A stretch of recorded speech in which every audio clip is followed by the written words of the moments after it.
Monsieur Wood. Moi, plus court, je suis le responsable départemental du Parti communiste. Moi, je suis ici dans un seul but, c'est-à-dire continuer mon combat, le combat des communistes aujourd'hui, qui est un combat de rassemblement, un combat de classe, un combat de lutte de classe qui est la recherche d'un rassemblement. La recherche d'un rassemblement, pas pour éprouver le besoin ou pour satisfaire à des égos, non, pas du tout.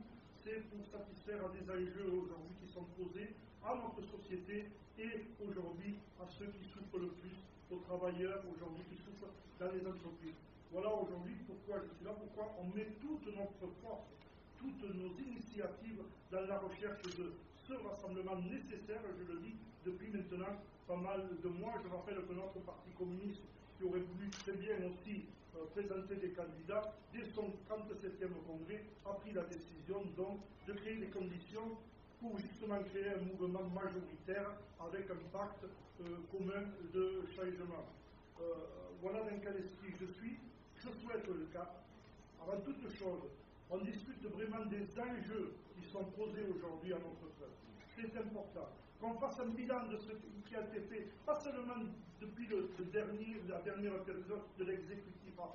Non, bien avant, depuis 10 ans, qu'on revienne en arrière, qu'on fasse un bilan de ce qui est fait et qu'on regarde un peu ce qu'il faut mettre en place. Pour moi, l'union, c'est un combat. Et ce combat, chers amis, je voudrais pas qu'on croit qu'il est aujourd'hui terminé pour les présidentielles. Un combat, il n'est jamais terminé.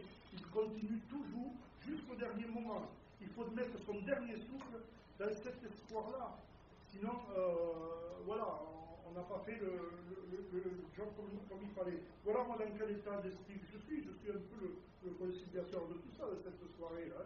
Je vais essayer de donner les arguments qui nécessitent donc qu'on fasse ce rassemblement. Je crois que notre secrétaire général aujourd'hui a fait une déclaration importante puisqu'il invite, on va pouvoir peut-être en reparler, tous les candidats à se rapprocher, à discuter et voir ce qu'on pouvait faire sur un pacte commun où on pouvait mettre 6 ou 7 points à l'ordre du jour.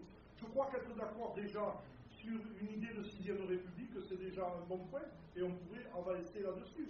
On pourrait avancer sur une nouvelle loi du travail. On pourrait avancer sur 5 ou 6 points qu'on pourrait développer dès ce soir et se mettre d'accord là-dessus. La décision, à mon avis, ne nous appartiendra pas, mais nous pouvons, si on l'a joue groupé ce soir, je crois qu'on peut influencer, si pas mal de départements font la même chose, on peut influencer nos amis nationaux à prendre en compte donc, ces enjeux qui nous sont posés. Voilà, madame, dans un premier temps, ce que je peux dire en introduction. Merci. Lemke, un petit historique. Un petit historique, une voix féminine, enfin. Alors, le collectif 1 et pas 3 Tarn a 2 mois d'existence. Nous sommes nés très exactement le 1er février.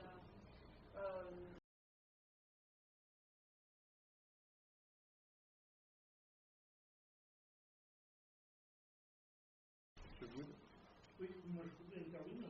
Avant de répondre à la question autour de qui ou avec qui, moi il me semble qu'il faut qu'on réponde à la question c'est autour de quoi? Pourquoi faire?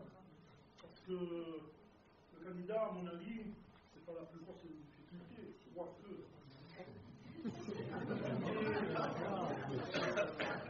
mais quand même le plus compliqué, à mon avis, c'est de se mettre d'accord sur l'histoire de la 6e République. On l'a fait au bout de combien de mois de présidence? Donc, je sais que Jean-Luc Mélenchon, il est pour 3 mois au bout de présidence. Est-ce qu'on est tous d'accord là-dessus? Est-ce qu'on est d'accord pour revenir sur les apogées des lois économiques et faire une loi du travail qui corresponde au XXIe siècle? Est-ce qu'on est d'accord là-dessus?